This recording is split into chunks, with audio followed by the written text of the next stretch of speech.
हिंदू परंपरा के अंदर ये नवरात्र के जो प्रसंग हैं ये तो देवी माँ की उपासना के लिए थे। नवरात्रि पवित्रतम रात्रियां कही जाती है, पवित्रतम दिन कहे जाते हैं। यह आसो जो चैत्र महीने में आती है, यह साधना के लिए, मंत्र साधनाओं के लिए, ब्रह्मचर्य के लिए, सत्व को प्राप्त करने के लिए, इष्ट की सिद्धि के लिए, अंतरतम की शक्तियों को जगाने के लिए, कुछ अच्छा हासिल करने के लिए होती हैं। समझदार हिंदू और समझदार जैन श्रावक श्राविका और समझदार हिंदू और समझदार जैन साधु संत इन दिनों में साधना में बैठते हैं, मौन रहते हैं, ब्रह्मचर्य का परिपालन करते हैं और आगे बढ़कर के शक्तियों को साधते हैं। उस जमाने में देवी माता की आरती करना, घट स्थापना करना, देवी माता को रिझाना और पुरुष एक तरफ महिला एक तरफ, महिलाओं की जगह में पुरुष की जगह में देवी माता को बीच में रख करके मात्र उनके हाथ से गरबे लें और इस प्रकार उनकी भक्ति करें, यह परंपरा थी नवरात्रि की।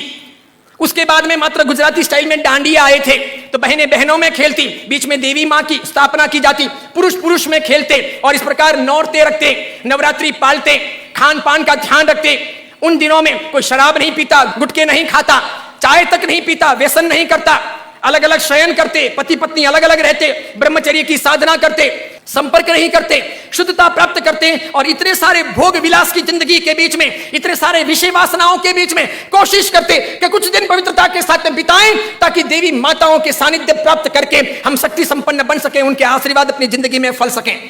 गरबे गए, फिर डिस्को आया, नाना प्रकार के धुनें आई, नाना प्रकार के गायक आए, कई कंपनियां, कई संस्थाएं इसमें कूदी, कई सारे लोगों ने धन कमाना शुरू किया, छोटे बड़े ये डांडियों के अलग अलग कार्यक्रम होने लगे, सब लोग ललचाने लगे। देवी माँ एक तरफ रह गई, देवी की साधना एक तरफ रह गई, नवरात्रि की पवित्रता एक तरफ रह गई, घट स्थापना एक तरफ रह गई, गरबे लेने का भाव एक तरफ रह गया, आरती और देवी माँ को रिझाना, मातृ शक्तियों को प्रेरित करना, ये सब एक तरफ रह गया। आज डांडिये खेलने वालों में से किसको पता है कि साधना क्या है, ब्रह्मचर्य क्या है, ये क्यों है नवरात्रि, इसका हेतु क्या था, इसका रीजन क्या था, ये क्यों खेलनी चाहिए या नहीं खेलनी चाहिए, तो क्यों नहीं खेलनी चाहिए। मेरा ही नहीं, भारत के कई सारे अखबारों का, कई सारे समाजविदों का,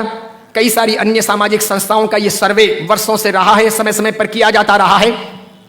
कि नवरात्रि के महीने 2 महीने के बाद में जितने गर्भपात होते हैं उतने गर्भपात बाकी के 11 महीने में नहीं होते।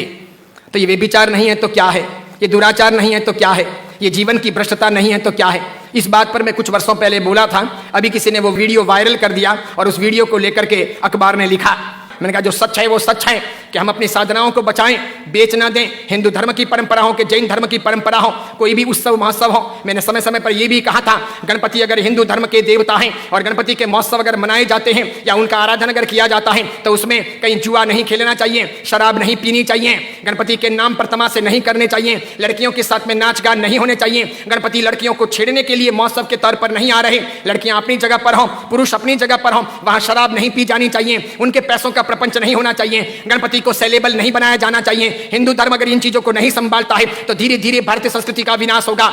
सिखों ने अपनी धर्म परंपराओं को संभाला है, मुसलमानों ने अपनी धर्म परंपराओं को संभाला है, ईसाइयों ने अपनी धर्म परंपराओं को संभाला है। उनके जो ओकेशन होते हैं वो दूसरों को इंटरफियर करने नहीं देते,